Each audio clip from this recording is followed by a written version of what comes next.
Oh, while you're standing, will you grab me one of the phone stands, please? Mm-hmm. Thanks. No.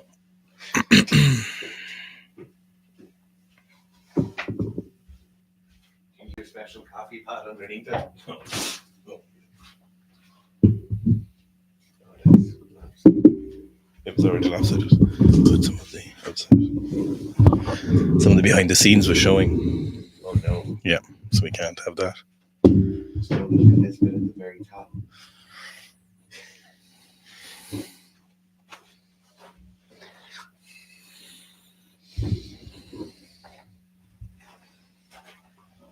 Our secret box.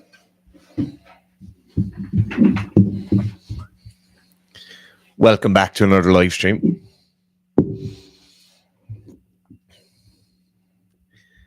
So as you probably know already from the thumbnail and title of this video, this is the launch of Sika merch, first merch from 2024. Do we do merch in 2023? Yes, I think so. Hopefully everyone can see us and hear us okay. So basically, this launch of merch is 3 new graphic tees or 2.5 new graphic tees. Obviously, you'll have seen this one before from a previous launch. It's definitely the most requested piece of merchandise we've ever been asked to return.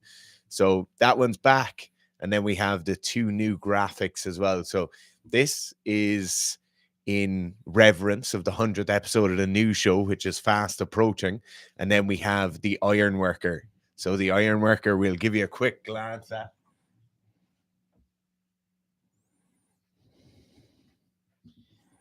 You see it here? Nice.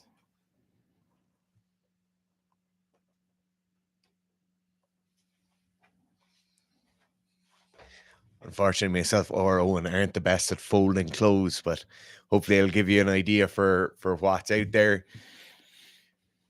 We have some questions and comments in as well. Can you? Oh, you have your mouse in? I do.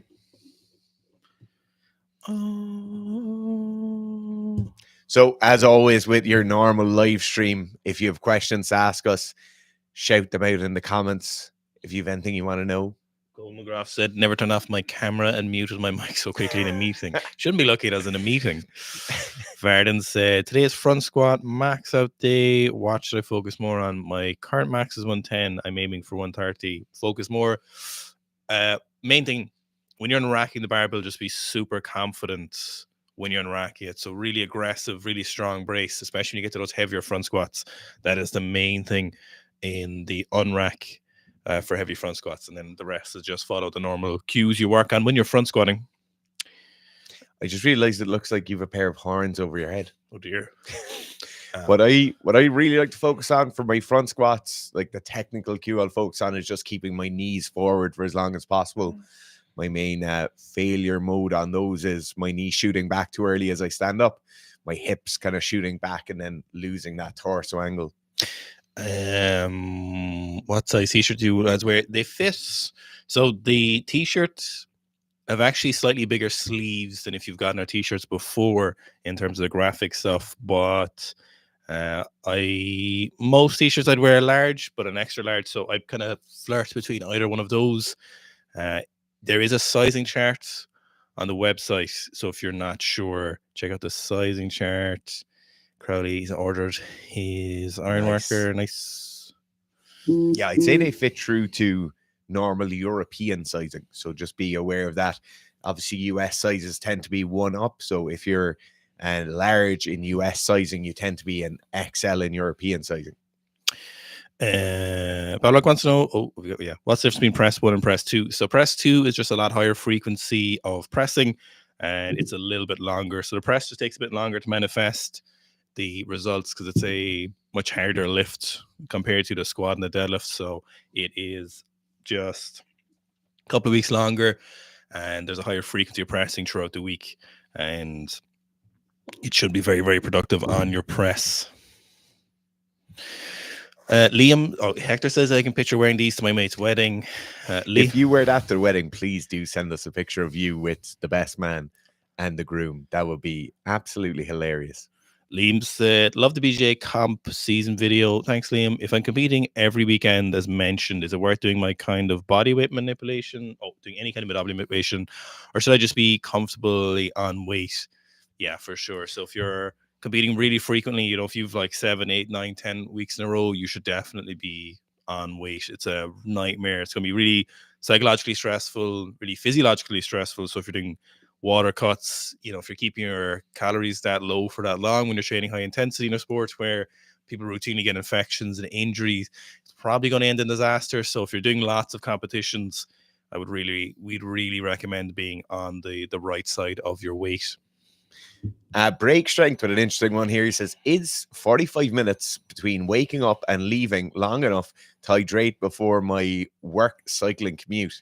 Will hydration make much of a difference if my commute is only 5K or so? So 5K on a bike really isn't going to tax your hydration levels all that much in normal environmental circumstances. Obviously, if you're cycling in 30-degree weather or more, that kind of heat will affect you. But in normal circumstances, that 5K probably isn't going to massively drain you of sweat. Now, in the case between just that 45-minute window, that's plenty of time to be hydrating. A major thing we want to be looking at for our hydration, though, is over the course of the entire kind of 18 hours we're awake for, or however long it is. So staying hydrated the entire time rather than hydrating for particular windows would be my main piece of advice. So whether that's sipping water as we go throughout the day, or whether it's having a noted amount of fluids with every meal, however works best for you. The big thing over the course of that 18 hours or 15 hours or however long it is that you just want to be hydrated all the time. Now, the last thing I'd say in a decreased window for hydration is try not to be downing massive amounts of fluid at one go. So you're going to trigger that automatic kind of flushing response once we start downing big boluses of water. So you want to try and stay away from that, just more so sipping at smaller amounts every kind of 15 minutes or 20 minutes will be more beneficial for staying hydrated. Cool. I just want to know if you bounced back well after rhabdomyolysis. I have bounced back. I'm not sure about well, but yeah, back on track. All my bloods are good and clear. Marcus said, is it possible to sneak into the Republic of Kazakhstan? It's not advised. Not advised. Not after the last incident. Eugene Poon said, just finished a block and went to start yours. What are the actual differences between buying Weightlifting 2.0 online and getting the app superficial? No. So the big thing you'll see is that a lot of the new programs or all the new programs are only on the app, and they're written specifically to be run like that. So the major thing in terms of how it will affect day-to-day training is just that real-time loading increase or loading decrease as you go from week to week throughout the block. So it just allows you to go a bit closer to the edge, get a bit more of an efficient training stimulus in then because of that. And that's why those new programs aren't in PDF format.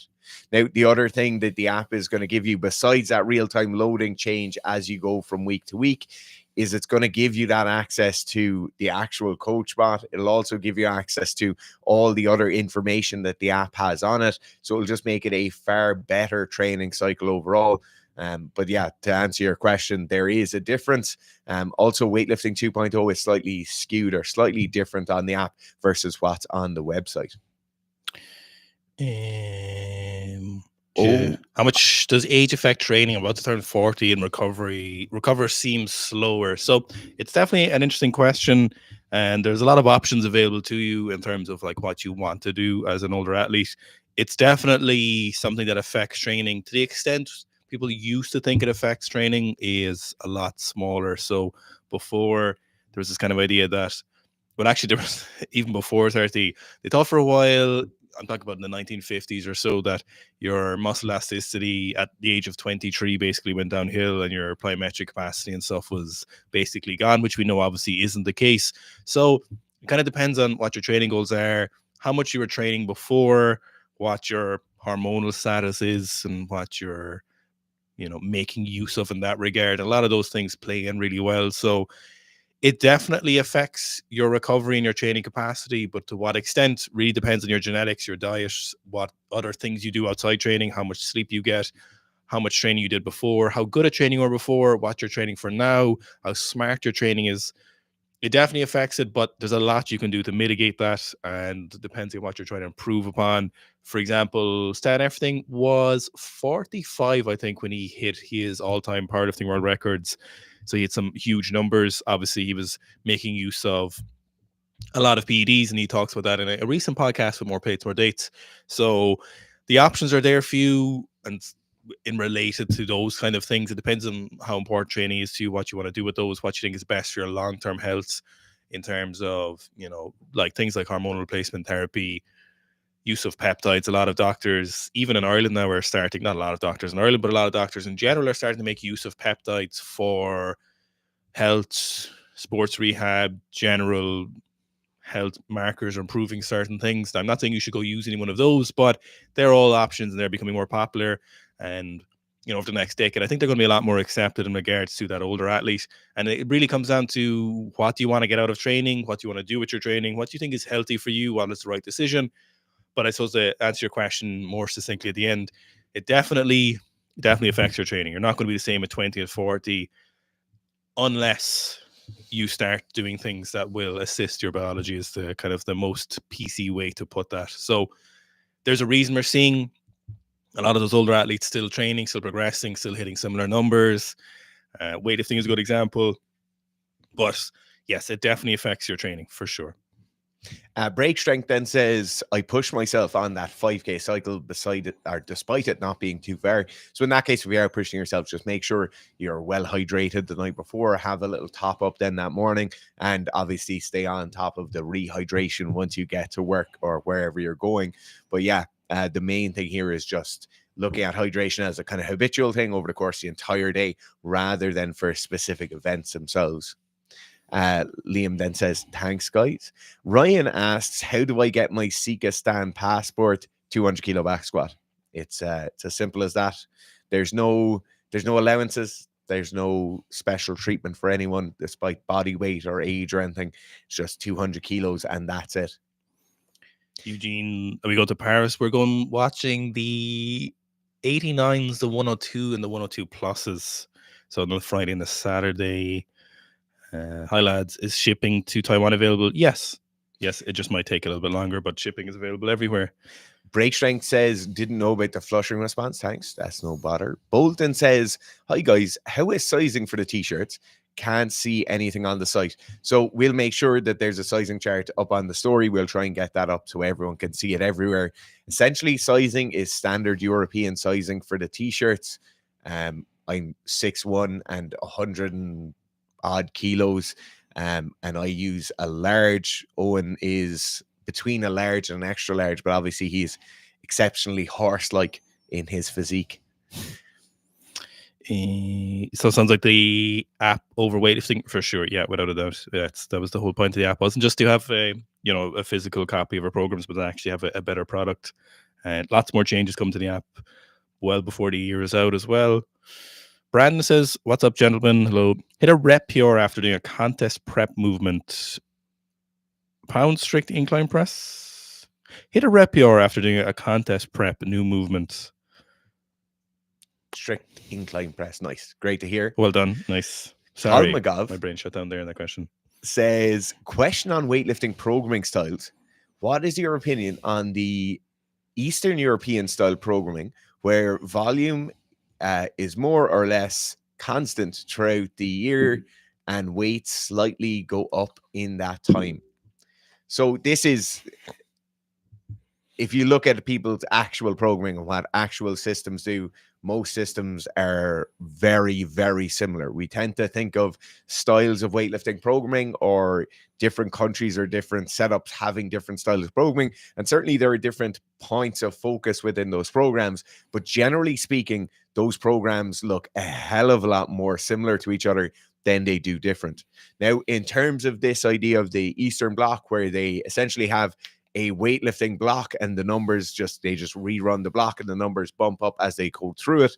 This is more of a kind of concurrent style. But what you're seeing here is you're seeing what a standard weightlifting program looks like. They will still do triples, doubles, and singles. They'll still increase those and build a certain amount of volume at the start. And then they'll obviously increase the intensity or increase the weight as they go through them. But generally speaking, those weightlifting blocks from country to country look very, very similar to each other. Now, obviously, certain countries will do a hell of a lot of accessory work. They'll do a lot of volume. We'll see some of the German system where they'll do 10s and 8s on some of the classical lifts. There are those differences at the edge, but mostly we see massive commonality between those programs. Now, one thing I would say in terms of that Eastern Bloc style of programming is that what we didn't tend to see a massive amount is a defined off season where people might do their strength and hypertrophy work for a number of months. But when you hear those athletes talking, they constantly talk about how important long and frequent breaks are. So although they might be doing very specific weightlifting training when they are training, they did take kind of defined breaks and the defined periods of the season where they weren't training weightlifting quite so much. Maybe they did strength and hypertrophy, or maybe they went to the beach and chilled out for a while, but they did take breaks. So in that regard as well, in those kind of longer breaks, the reason we didn't really see them doing the off season or the little bit longer, higher prep stuff was because of two reasons. So one, they would have done a lot of that when they were younger athletes, and also PDs would have made a big difference. They could have just skipped through that phase and they kind of bring everything up with brute force as the training block goes on. So they could take big breaks knowing that they could perform and increase the performance again really quickly in a shorter period of time with the use of PEDs. I think Sika Citizen is the correct reference. Yeah. Sikistani. Yeah, I think Citizen. SD says, gents, are omega-3 supplements trustworthy? So in terms of trustworthiness, I don't think anyone's going to be putting them on a lie detector test, but I assume you're talking about the level of omega-3 in them, whether that's oxidized or non-oxidized. Some stuff that came out around 5 or 6 or 7 years ago did suggest that many of the many of the omega-3 supplements were highly oxidized by the time you actually got them as a consumer. And it's not necessarily that in the shop, in the retail setting, it's not necessarily that if they're being refrigerated in the retail setting that they're not going to be oxidized. What's really happening here is in transport, in warehousing, in those areas, some of those fish oils were becoming oxidized because they were sitting at that ambient temperature for a bit too long. So the big thing I'd be looking for is just that source. Ideally, get a source that's somewhat local to you. You probably won't have an omega-3 producer in your local town, but certainly if it was within a close enough distance to you, then you could probably say there's less likelihood that those supplements are going to be oxidized or rancidized by the time you get them in your body. Now, the other thing I would say as an adjunct to that is look for omega-3 in your normal food sources. So whether that's eating like fatty fish or things like that, or multiple other dietary sources of omega-3 can be very, very beneficial and will cause you then or lead you to lean less on your omega-3 supplements to get those good fats. Yeah, I'd probably be looking for addition of fish in your diet most cases. The research on benefits for heart health or cardiovascular work seems to fluctuate a lot, and there's some problems with nutritional science that fluctuates over the years, and some people make some very good arguments and some people make some for and against arguments in relation to those things. Like dietary culture is something that's changed a lot, and it still seems to come back to eating better quality foods.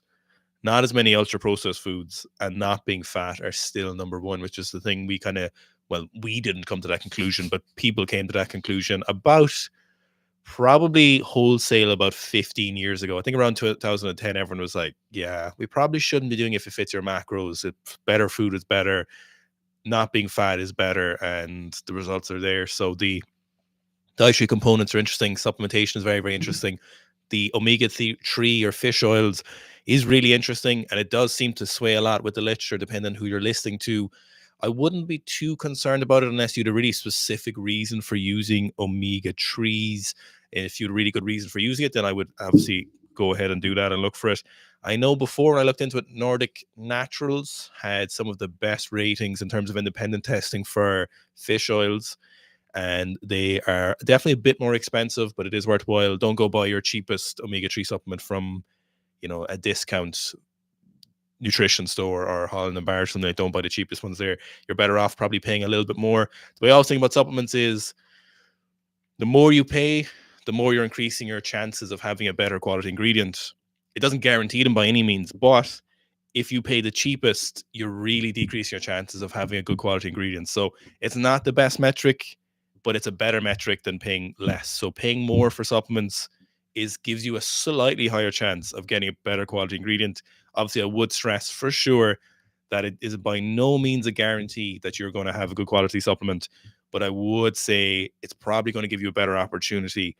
And if you get a refrigerated one, definitely look one for in a dark bottle or a covered bottle. So if you're getting liquid instead of capsules, make sure that you're getting a non-opaque container on them, because the light and the heat does seem to increase the degradation of those. So I don't think there's any negatives to the benefits. I think the benefits are the opposition to the use of them, as you mightn't see any major changes, but that's the problem with nutritional science, is it's such a broad thing to define benefits and negatives. One final point on this. I know we've talked for a couple of minutes on this, but one final point. If you want to know if they're starting to degrade or not, you can just pop a capsule open or go for the fully liquid bottle like Owen talked about. Obviously, a fishy smell is normal, but if you start getting that really rancid smell, you start to get an indication that some degradation might have occurred there. And obviously, you're going with the non-flavored, non-covered options there. Why don't you paint the sheds Kazakh beige and see if that was Alias Sika? That's a really good idea, actually. So I need to treat the ply with, it's a hard face ply, but it has a little bit of mold on some of it, so I do need to treat it with something, but I might like to paint it. I also need to cover the floor properly as well. You should do the two-tone paint, where it's like the first meter is one color of glossy paint and then the next one like real 1980s school hall vibe. Is there like a bucket of paint that gives you both of them? Yeah, you just get stripy paint. I'll use my glass hammer as well to put it up. Yeah. Eugene says, any Loa or Ascension stuff coming up this year? So there is a possible trip to to Ascension coming. Obviously Ascension training in Epsom, London it's the Sika national embassy in the UK, really. New March looks great. Thanks, Rob. Congratulations on the upcoming 100 News show. We really enjoy watching the lifting at the start of the week. Looking forward to some Olympic vlogs. Cheers. Nice. Thanks, Rob. Thanks, lads. Bolton. Seek stand up a bicep from PJ Bazilla. Thanks, PJ. Eugene, it's been nearly 2 years of Seek Asleep now, so hopefully it's been success. So we're going to see new flavors. I personally want grape and Gatorade Blue. I can't drink grape flavored things. I was drinking a Polish drink from the Polish shop yesterday. It's 0 calories, 0 caffeine. It's got like a boar on the front of it, a wild pig, and had grape, and it's pretty nice. So in terms of Seek Asleep is doing very well, but we haven't really put a lot of effort into any new stuff on that, because the app is our main endeavor at the moment, given that it's, we're a coaching company, so that's the main thing we want to do, and there's a lot of big improvements and changes of programming, improving it a lot. We're on update 15 now in less than 12 months. I think it's update 15, and there'll probably be another 3 before we even get to 12 months. So the October bank holiday weekend is when we released it last year. So we're constantly putting all of our mental effort into that. And the Sika Sleep won't be changing much in the near future. And maybe when the app is to a place where we're happy with it, we'll revisit changing Sika Sleep or getting new flavors. But for now, it's going to remain the same as it is. One big, massive project at a time. Yeah. Eugene says, Ryan says, review on ASICs, ignore the CFO. Oh, yeah. No. Yeah, we're definitely 100%. We're going to have, if you buy more t-shirts, I can bring a case to the CFO. There's actually a meeting on the schedule with the CFO next week. So, Owen will be bringing the spreadsheets with him. Eugene says, holy shit, we got super chat now. Elliot Hooker says, would you recommend some auto-regulation on the app programs by adjusting weights less than 5%, or just do what you can at the prescribed weight? So this is a really great question, right? If we're coming into a training session, maybe on the accessory work, I've got some dumbbell bench in there. feels a little heavy as I'm warming up. Maybe the first and second set feel a bit hard. What do I do then? So you have two options here, and both of which will actually be facilitated by it. So the first option will be, let's say we have 4 sets of 5 on that dumbbell bench press. After the second set of 5, things are feeling hard. Then I do a set of 4, then I do a set of 3. Now, that's perfectly valid. All you do after the session is you enter it in, make sure you tally up the total amount of reps. So in that case, you might have done 3 of the 4 sets correctly. In that case, the app will make its adjustments. Now, the other option you have here is that after you, or as you're warming up, you make the decision. It should have been 40 kilos each hand. I did 35 kilos each hand. You can enter that in, and that will be adjusted for you afterwards. Now, in my opinion, what I always prefer to do is I always prefer to make that decision as I'm warming up. I don't want to be really kind of forcing myself through and in some ways jeopardizing the total volume of that training session. So for me personally, I prefer to make that adjustment on the way up. Obviously, once it's within that kind of 5 to 10% weight bracket, but it is up to you, and those adjustments will be made from there. Also, if you're doing that and you're trying to make those adjustments, pop us an email. We'll get you sorted out right away. PJ then says, if a Sika athlete wins a large enough competition, do we get to call that dude Sika Chad? Yes. Yes. Yeah, that's fair. We actually have a few contenders for Sika Chad at the moment. Walter says no male chicken cam in 2024. What the fuck? Walter, this is inappropriate. This is a Wendy's, sir. Ginji G said he wanted to do the Mongol rally but cannot currently pass through Russia due to war. Yeah, see, I think the rally is kind of done for, certainly in the near future. We were very lucky to get it done when we did, and it wasn't even easy to get into Russia at the time, not with a vehicle. So yeah, definitely. I can only imagine how expensive it would be now as well, given how much everything is inflated since 2018. You know, that's been 6 years. It feels like more, but yeah, I can only imagine it's kind of done for, unfortunately. Maybe in a few decades it might be back on again, but for now it seems like the end of the road for a little bit. We're trying to put some plans in place for a different type of rally in 2026. Hopefully it'll be successful. Square asks, is the quality of the shirts good? Love the designs. So the quality of the shirts is the main reason we went with this producer. They're based here in Ireland, in Cork. So we go down and we visit where they're printed. We work with them a lot. And it's the actual quality of the t-shirt is really what sold it for us.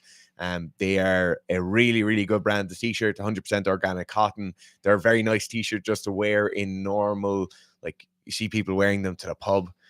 So they are a great, great t-shirt, really high quality cotton. They feel nice to wear. The Marcus saying thoughts on rumored tiers wouldn't heal. So this is, so I was talking to Aaron last year about feedback for the tier and the issue with the tier. And if you probably saw the review, you would have seen it as well, that the forefoot is too soft on heavy squats. So wasn't a major issue on the snatch and clean and jerk, but very noticeable. Once you started squatting over 200 kilos, it definitely became a compressive issue, even if you put in harder insoles. So I think what they've done is a wooden heel, but a carbon plate in the middle. I'm not sure. I haven't been sent any early pairs or anything like that. I gave Aaron my feedback on what I thought of the shoe. He asked for it, and I gave him the review as well. I don't know if it'll improve it or not. I don't know if they're still going for the wide toe box design. I actually not even sure how much Aaron has to do with the new one. So Squat University, Aaron Horschick was heavily involved in the first one, and I don't know. So it'll be interesting to see. We'll definitely try them out. But wooden heels aesthetically are nice. They sound nice, but plastic is far superior to wood. There's no real major benefit to wood, to be honest, other than the look and the sound, which are viable options. As I said in the Liu Xiaojun review, nice looking shoes are the fourth tier of how good a shoe is. There's obviously things that are more important above it, but looks are also important as well. So it remains to be seen. I'll keep my opinions myself until I actually get a pair of them and see how they are. Melvin Castro, sorry, this just moved down, said best way to improve the over pulling in the clean.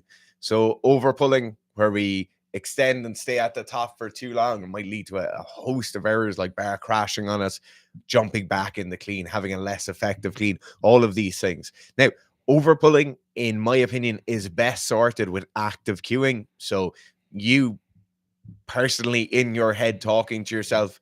And there's a couple of couple of verbal cues that will work really well for this. The first thing is that your number one priority is pulling under the barbell as fast as you can. So in the snatch, the number one priority might be this really nice vertical extension at the top of the snatch. In the clean, your main focus is you getting underneath the barbell as quickly as you possibly can. Now, the second thing I like people to think about is that as they're making contact, they're going to make contact for around 4 to 6 inches on the upper third of their quad, depending on how long your arms are. But that contact is going to be a zone of contact. We're making contact for multiple inches on the fronts of the quads. Now, a really nice thing to go along with that is that as I begin to make contact, I'm already pulling down onto the barbell. So rather than it being this thing of making contact and finishing that contact and then pulling under, like people to think about, the second they start making contact, they're already cued to pull themselves under the barbell. Pablo Zed says, thoughts on the Tarokity video on Nino and what he suggests as his attempt selections. I actually haven't watched that video. I've just watched all the lifts in it. Did you hear those attempt selections? I missed that as well, actually. To be honest, I just kind of skipped through and looked at the lifts for the squatting. I was kind of keen to see what they were lifting, so I didn't actually watch the interview. So if you do have the attempts, I'd be very interested to see what he said. I'd make a guess. I'm going to say he'll probably end up doing something like 173, maybe 175 if he has a really good snatch day. And then a 222 clean and jerk, I think, is probably what we're going to see Nino do, if you ask me to make a prediction. But do let me know what they were saying, because I actually missed that. To be honest, I just really wanted to see the squats. I'm very impressed by Tarokity squats. Yeah. Really interested in those. Talk about staying in great shape for a long time. You know, he just kind of was tipping away for the last few years, and he said he wants to snatch 180 again soon, and no doubt about it, for sure. It looks like he'll do it. So I'd be honest, I'd like to see him do more than 180, but I assume he's got some goals. He hit his best ever squat was only a couple of years ago. He squatted 300, or was it 305? Does anyone remember what he squatted? So he squatted something big there a few years ago. And that was well after his prime athletic career. He said he'd barely ever squatted over 240 while he was in the National Training Center. But yeah, if you let me know what he said. Daniel, any plans for the Shit Talk podcast coming back? It's definitely not coming back, but we haven't got on at the moment. You probably might have noticed, but we've started making a slightly different style of content, a lot more specific videos for people. So the Shit Talk, it's hard to fit it in because we have a lot of videos we want to make every week, but I think we might bring back to Shit Talk infrequently, but it is highly requested, so we probably should listen to what people want. Cole McGrath said, what are the numbers to be considered a horse? So anything over I'm going to say 40-inch box jump, super total 100, 120, 200 kilo squat, 140 kilo bench, 225 kilo deadlift, sprinting, anything below 5.5 on the 40 yards, I think is fair. Maybe on 100 meter, anything below like 12 seconds, anything in the 11, I think you're doing incredibly well for the becoming a horse. I think you're incredibly well rounded then as an absolute horse-like human. Swisky said, hi lads, on the clean, pause cleans feel great, but for some reason my hand cleans feel awful and I feel like I have no leverage plus to jump forward. Any ideas or need a post of it in the group? So Swisky, obviously do feel free to post a video in the Facebook group when the next week's live stream goes up. In regards to this, what's definitely happening is you're probably, when you're setting down, you're probably pulling your shoulders back behind the barbell, and then you're making too much space between your quads and the barbell. And what's usually happening then is, I call this the Fitz error in the hang cleans. So you're bringing your hips into the barbell, you're smashing the barbell away, you're chasing it away. You're also leaning back, so you're pushing it forward, not only from having too much space between you and the barbell, but you're also leaning back behind the barbell. But I bet that's what's happening. But we'll see a video. Do you know what I mean? There's like the meso complex. Yes. You know, like that's the Fitz complex. But the Fitz complex is just smashing a hang clean with poor technique. Smashing. Balrog says, just here to drop a like and comment to feed the machine god. Thanks very much, Balrog. It's always actually, if you could all like, please, while you're there, it does help. It's showing it to other people. Ryan's message has been redacted or retracted, so I wonder what that was. Paul M says, any thoughts on using belt squats with in-season athletes to reduce loading on the spine in athletics and then track in brackets? So there's a couple of really interesting things here with the use of non-spinally loaded bipedal heavy exercises, right? So obviously you're going to keep that progression of quad strength moving along, but when we look at the use of the back squat, the front squat, safety bar squat, whatever you're using in season with the athletes, there's a number of benefits to that actual spinal loading. So firstly, we have a massive central nervous system triggering, because obviously if it's just that belt around my hips, it's just my legs really working. I don't really get glutes working. I don't really get my back working all that much. So when we look at running or track and field, generally speaking, the glutes, the extension of the hips, the really working hard to stay in that ideal position with the back can be really well trained and well developed with something like a back squat, front squat, safety bar squat. Now, when we bring in the belt squat, we take that out of it. So we're losing that. But the other thing we take out of it, or the other negative side of that, is that usually on the belt squat, we'll massively develop quads. We're then going to a place where athletes are probably already anteriorly biased and making them more anteriorly biased. And then we're also putting certain structures under stress that are already going to be under stress. So hip flexors are shortened or tightened hip flexors, which are probably already in place. And then we have quadriceps tendons that are probably already a bit iffy, or can certainly get to the point where if we're doing a lot of running training, our quad tendons are going to be quite tight, quite sore, already pre-fatigued. And then we're kind of loading up those systems even more. Now, there are certainly uses of the belt squat in season. Certainly, if the athlete has a lot of back fatigue or posterior chain fatigue, they can be really useful. Certainly, if the athlete is taking a lot of contact or a lot of upper body work, whether they're throwing or playing a field sport where maybe they're tackling, hitting, whatever it is.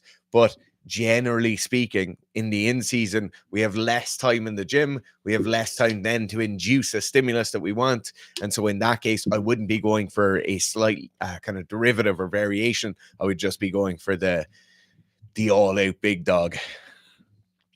Ryan says, how do we buy land in Sikistan? So you don't buy land in Sikistan, you just take it, and then you hope you're strong enough to hold on to it. I Make Bangers says, what do you do if you're burnt out from lifting and dealing with overtraining, taking a 1 to 3 hour nap almost every day, rest day, and being lethargic on training days? So the first thing you need to do, if it is actually overtraining, you need to stop training is the first thing. You just need to take a prolonged period of time off training. I'd recommend nearly a month away from the gym. So just live your life. This is one of the few scenarios where no training is actually the best thing to do. So if we're injury rehab, we're looking for ways we can train around it. How can we rehabilitate the tissue? But for you, you have this global systemic fatigue. It's definitely something that is very real. It's only dumb Instagram influencers who think overtraining isn't real, and it's usually just bodybuilders who say that. It's very much well documented in the clinical research and the literature. The symptoms are varied, and the results of those and the cause of them aren't quite yet defined, but it's without a doubt a prolonged period of high training environments that you couldn't fully recover from, both psychological and physiological stress. Symptoms manifest in insomnia, lethargy, anxiety, loss of appetite, weight loss, sometimes weight gain, hormonal imbalances, altered blood panels, higher heart rate, erratic heart rate, lower heart rate, feeling of irritability. All of these are included in overtraining. So first of all, I would say don't train. Then I would say if it's easily accessible for you, getting some bloods done would be great. Private bloods, a comprehensive panel. Then looking at the reference ranges and possibly consulting with the medical expert if they have one there, and then getting them done again in a few weeks. But if you feel like you really are overtrained, diarrhea is also one of the symptoms. Forgot that one. Says that digestive upset is also a common symptom. So take a long time off training. I'd say a month. If you really are overtrained, and you'll know if you are, if it'll feel terrible. I wouldn't do any exercise once I step foot in the gym. I would stop training, stop playing sports, go to bed on time, eat normally, don't overeat, don't undereat, don't try and lose or gain weight. Just eat some wholesome foods, try and reduce the ultra processed stuff, spend time with your loved ones, do things that make you feel good. Don't go do sauna or cold plunge or anything just yet. They might be useful in the future, but for now, I'd recommend relaxing stuff like massage, and not like sports massage necessarily. I'm talking about you go to a fancy hotel and go to one of the spas kind of massage, if that's something you can afford. Just relaxing massages, um, really chilling out and stuff, really being chilled out, taking down that nervous system and just letting everything return to a normal baseline if it actually is Overtraining. The recovery times can vary. You could be looking up to 6 months. I've only ever had proper overtraining once in my entire career. It happened in 2015. So I did a competition to qualify for Europeans. Then I did Europeans, and I finished my 4th year in university. Then I started working. Then I did nationals. I injured my shoulder twice that year for a total of about 4 months. I couldn't lift my arm over my head, not a mind with a weight. So I just started squatting every day. Did nationals, won nationals, injured my shoulder again shortly after nationals. I only had my arm over my head 2 weeks before nationals, still clean and jerked like 165 or something. And then I went to do the qualification for, we did Celtic Nations later that year, so a second international competition. Then I was working in the lab about a week. No, I started squatting again, obviously 2 days later, immediately kept training. And then obviously, then I was just working in the lab, minding my own business. And then I just suddenly started to feel really ill. I had a couple of periods in the prior 3 months where I'd wake up in the middle of the night and just vomit, and not food poisoning, just no idea. I was quite literally just vomiting everywhere. Like I just wake up in the middle of the night, get sick once and go back to bed. I assumed it was random bouts of food poisoning, but it never happened before. Did the second international, went training, and then I was working in the lab one day and I just felt terrible. I came home and I lost something like 7 kilos in body weight, just diarrhea and vomiting for about 4 or 5 days in a row. And I kind of put 2 and 2 together, looked at the training schedule. I'd been waking up really erratically at night. My heart rate was all over the place. I was really tired. And I was like, oh, this might actually be overtraining. So I took a full month off training. I didn't do any training. And then, funnily enough, within 3 months, I hit my best ever total. I hit the 300 kilo, not my best ever total, but at the time I hit a PB total, did 130, 170, and a clean 175. And it hasn't happened since then because I've been smart, but it's very real. Overtraining is for sure a thing that happens, and it's brutal when it happens to you. And it's quite hard to tell until it peaks, because obviously you're going to be tired in your training quite frequently and you're going to feel terrible some sessions. But by and large, if you're having those long naps, I had that thing as well. Remember, I had the micro naps where if I'd been in university, I'd just be sitting down with my friends and I'd randomly fall asleep while we were doing stuff. So like if we were sitting down for coffee or food and I was in a comfy chair, I would just fully fall. And my friends got so used to it, they didn't wake me up until we were leaving or going somewhere. So I just fall asleep for intermittent 15 bouts throughout the day.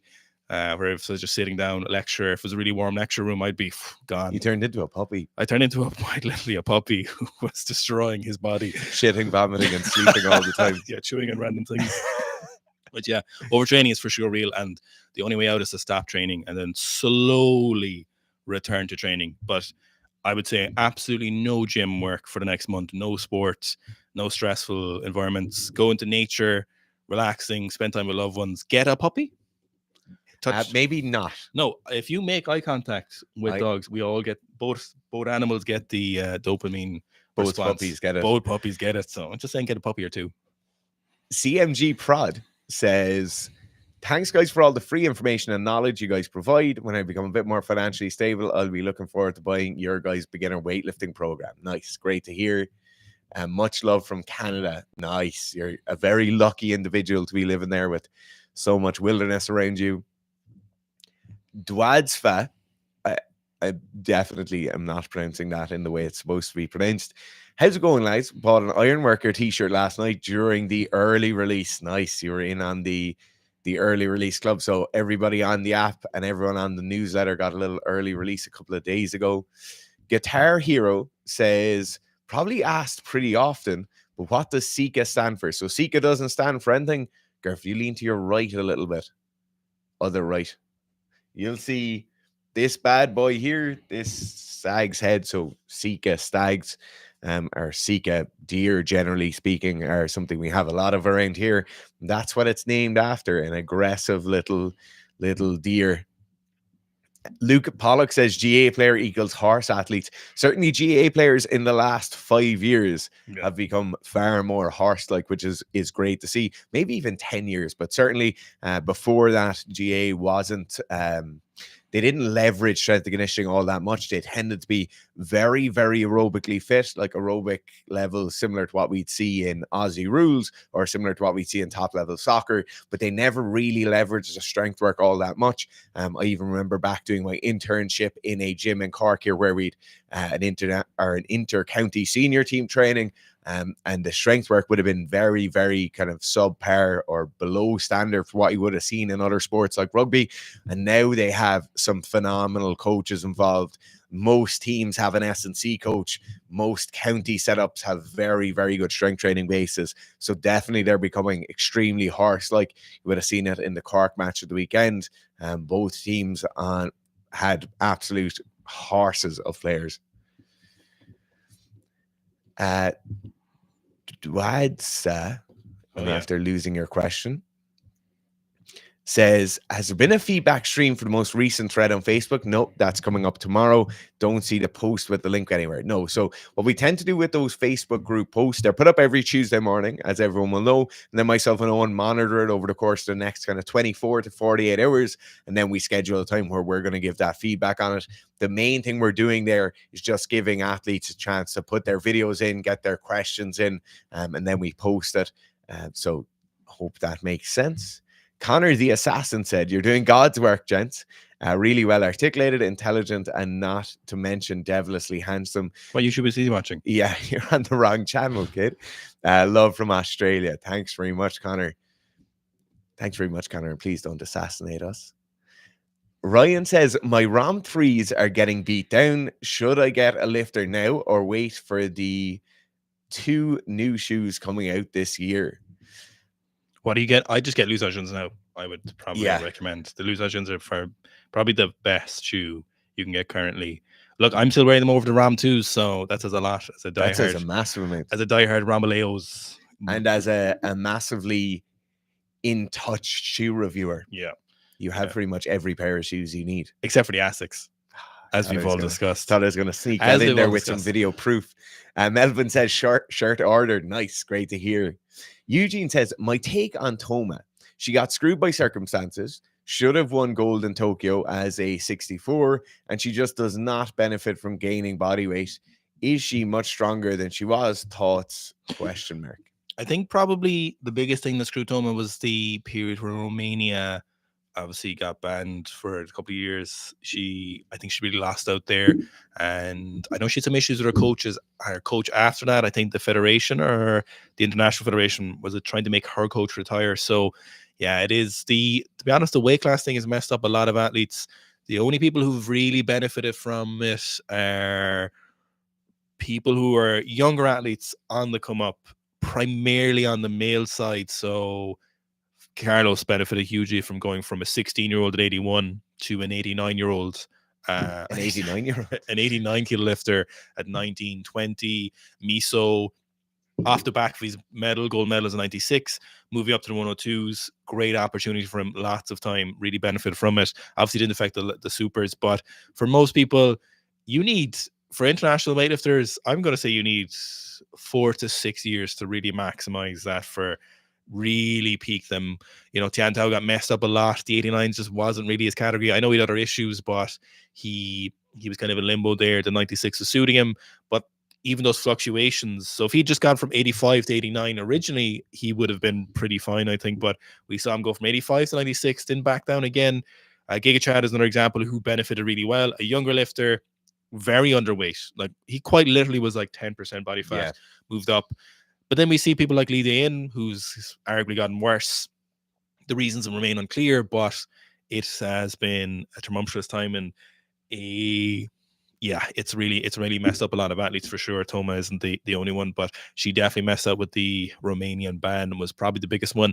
I understand why it had to happen, but unfortunate for sure for her. Yeah. No, I always feel sorry for athletes like that, and we see it in individual sports. More so than anywhere else, when particularly individual sports that have had as many issues there as weightlifting. You would have seen similar things in amateur boxing and stuff like that. You feel so sorry for the athlete. But yet when we look at team sports, like you could have some of the best athletes in the world and they just come from a country that isn't that great at that sport, and they become somewhat underdeveloped then because of that. You know, they might have really good sport or careers with their clubs. You would have seen it with like Cuthbert and the Canadian team, but definitely it's so unfortunate. It's just yet another way sport is so unfair. Al Orlando, or maybe it's AI Orlando, says getting back into a 12-week program after a 2-year break, in brackets says had kids. How should I prepare for this? Okay. Best way you can possibly prepare for this. Take around 3 weeks, 3 or 4 weeks to do general training. So getting back into the gym. Maybe you've been doing some gym training all along, but you just hadn't been on a program. That's perfect. You can skip this piece. But generally speaking, 3 or 4 weeks going to the gym 2 or 3 times a week, right? A day or two less than you're going to be doing on program. So get back to the gym, pick 2 or 3 sessions you really like doing, pick 2 or 3 sessions you're quite good at, do those movements, get a bit of capacity going.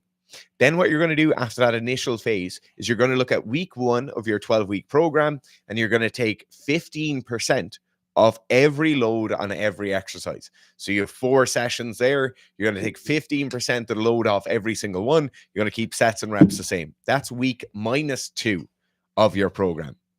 Then you do that week.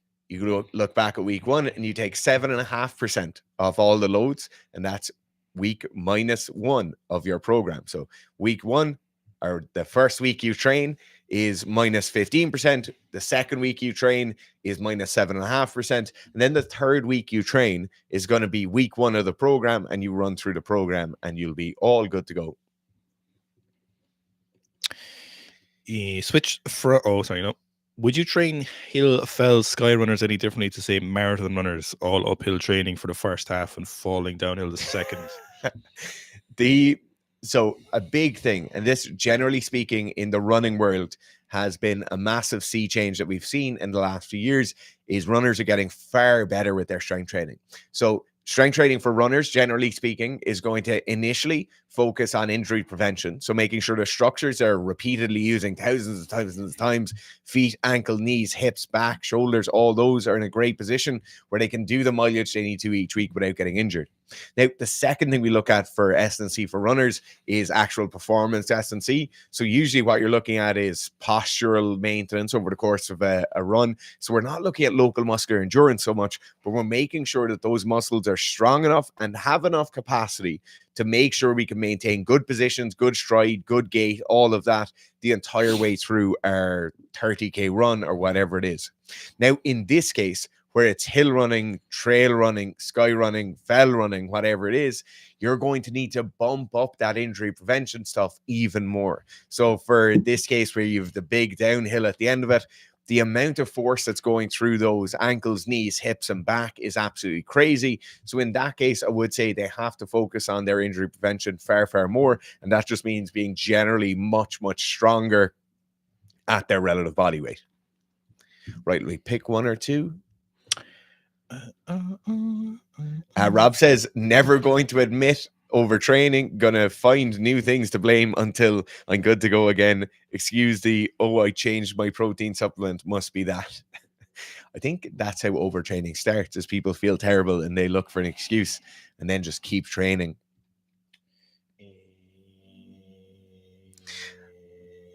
Kavaskar says, I'm 55 kilos, trying to become a weightlifting athlete. Suggest me some do's and don'ts. Gain weight. Yes. Gain weight. Let's go every second one. You're saying gain weight? Yeah. What I would say, I was going to say gain weight and he robbed it off me. What I'd say on top of that is, as you're gaining weight, maintain reasonable body composition. So at the moment you're 55 kilos. I assume you're pretty shredded. If you're not pretty shredded, you should be working towards that. But as you go up in weight, as you go up through the weight classes, make sure it doesn't get sloppy. Make sure you still have good power to weight ratios. And that would be my second thing. Gain weight is my third one. And the last thing I would say on that is make sure your strength numbers are being pushed the whole time. As a lighter athlete, as you go up, you'll probably be fairly technically proficient with the weights you have right now. So whether you're snatching 80 kilos and clean and jerking 100 or whatever it is, as you go up you need to make sure your strength numbers are being pushed the entire time. A lot of us, when we start weightlifting at a slightly higher body weight, will have relatively higher numbers on the squat, the pull, the bench, the row, all of those things. So as a lighter athlete, you just have to focus on your strength a bit more. Okay, if you give us 10 shit talks in the chat in the next 30 seconds, I promise we'll do one next week. So it's 53, 59, 50, 54. So if we get 10 shit talks, we have one already. 26 seconds.